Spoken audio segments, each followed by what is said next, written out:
की बड़ी कुव्वत होती है।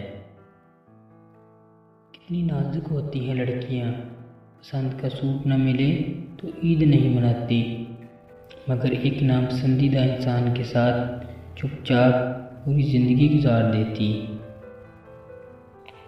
इश्क में मर्द हो या औरत, दोनों से ये कभी बर्दाश्त नहीं होता कि इनमें से कोई किसी और के साथ हो। मर्द तो फिर भी किसी तरह बर्दाश्त करता है, पर औरत चाहे शायद ना करे, लेकिन सुकून उसको एक लम्हा भी नहीं होता। वो चाहती है कि ये बस हमेशा मेरे साथ ही रहे, इसके लिए चाहे इस तीसरी को मानना ही क्यों ना पड़े। रूह में हिया ना हो तो रंग बिरंगे हिजाब भी काम नहीं देते।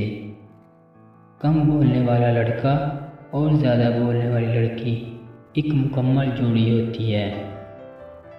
हम नंगे सर घूमने वाली बेटी को तो शर्मिंदगी का सबब समझते हैं, मगर इस लड़की को देखने वाले बेटे को कुछ नहीं कहते। तलख हकीकत, अगर औरत भी गैरत के नाम पर मर्द को कत्ल करती तो मर्द सिर्फ बायोलॉजी की किताबों में मिलते।